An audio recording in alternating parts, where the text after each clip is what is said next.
Hey everybody, Prepper Nurse One here. Today is August 5th. It is Saturday, 2023. Not a bad day.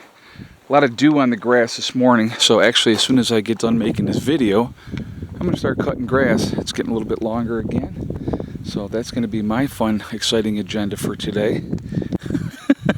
It needs it. I got a load of gravel I got to unload as well. So there's a little bit of this, a little bit of that has to be done. So laziness time is over.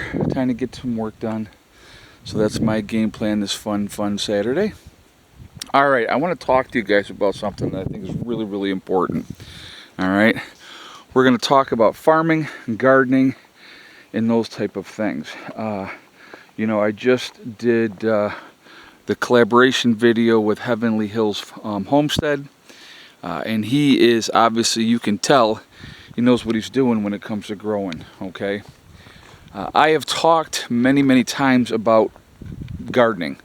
And I've encouraged people to start gardening, figuring stuff out, learning, doing all those type of things.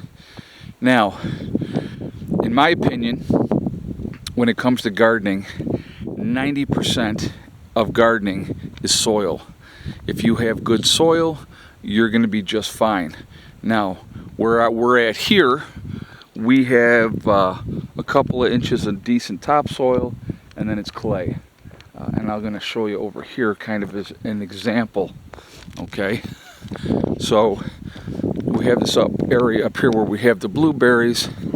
The bulldozer guy had come in and opened this area out to give us a little bit of a flatter area over here. But if you're looking at that, you got literally a couple of inches of decent topsoil, and then that's what it turns into. All right, you're not growing in that. That's not a good medium to grow anything in. So you have to have good soil. And when the farmers are under a lot of pressure, they have large scale operations, and so it's a little bit more difficult. I know back in New York there was a farm around the corner. They had a cow farm, big dairy farm, and so they had a big operation. And I'll tell you, one of the things that they were doing every year, treating their fields with the manure, and all that type of stuff. They were rotating their crops. That's important as well. You can't keep growing the same thing in the same spot year after year after year and expect it to do well. The other thing with growing, what you have to understand, so let's say last year I put in peppers, and the peppers did fantastic. I had the biggest yield of peppers ever. It was great. It was wonderful. There's no guarantee that the peppers are going to do well the following year. Weather conditions change year to year. That has a lot to do with it, and all those type of things are a factor. Now, if you have decent soil, that is the key in treating your soil, rebuilding your soil.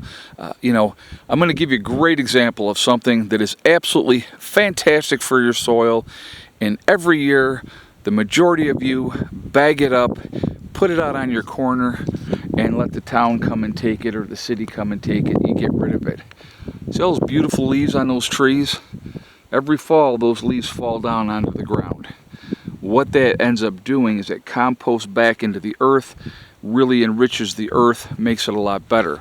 So if you can have composting bins in places where you are developing soil, using that soil to help you grow, that having the blue bin, like that blue bin down there, is going to be turned into a composting bin.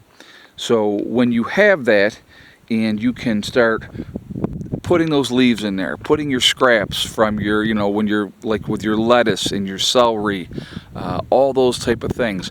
Get some worms, get them worms in there, let them work that soil. You're going to have some amazing soil after about 6 months. I mean, amazing, black, rich soil.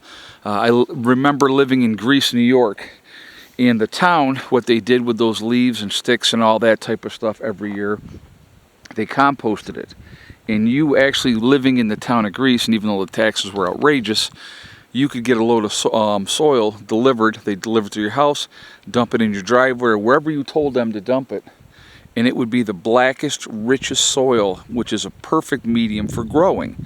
And it amazes me that more people don't do that they don't think about those type of things. It's so important. Now, having the right fertilizers, having, what I've always tried to do, I've always tried to be as organic as possible. You guys have seen my gardens when I was in New York with my raised beds in New York, and Becky was telling me it is unbelievable how good things have done in New York this year. Again, what they did last year, and I talked to her last year, and I said, okay, that one pile of chicken manure has been sitting for a year. I said, I want you to take that manure, that whole pile, and put it into the raised beds. And she did that. She did that, in the fall of last year. Okay, well, it got to sit there all winter long. Those nutrients, that rich soil, got put into the gardens. And when she planted this year, the plants did fantastic. It's so important, folks. It's so important. But we can, wherever you are in the country, if you are developing your soil and working on your soil and making that better, you're going to be in a much better situation when it comes to growing. Obviously regular watering, making sure that you're taking care of your plants and all those type of things, and that's all part of it as well. But it's amazing what can be accomplished if you work at it. And it's really not a tremendous amount of work, but we're having issues. You have the largest landowner right now in the United States of farmland. The largest landowner is Bill Gates. Is Bill Gates doing farming? Is he utilizing that land? I don't know. That's a question I'm asking. I don't know if he's actually utilizing it, or is he just buying up the farmland? So those are things you got to think about. Those are things that you have to pay attention to. We need to become more self-reliant. Gardening is a huge part of that.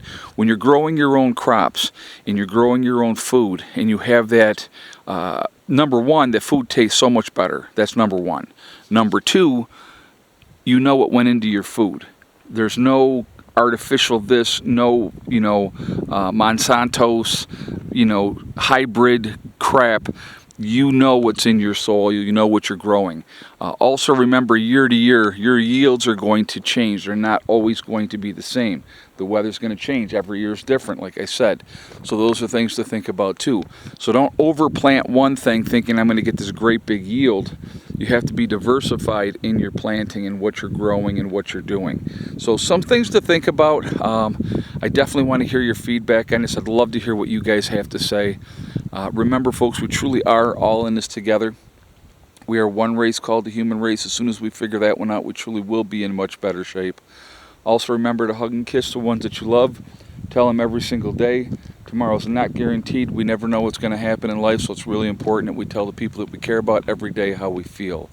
Last but not least, STD. Step, thing, and day. One step at a time, one thing at a time, and one day at a time. Whatever you're trying to do, whatever you're trying to accomplish, you can do it. The only one that's going to stop you from achieving your goals is you. That's it, nobody else. Stay positive, stay away from the negativity, and you're going to be just fine. All right? I hope you all have a great day, and I will talk to you later. Prepper Nurse 1, out for now.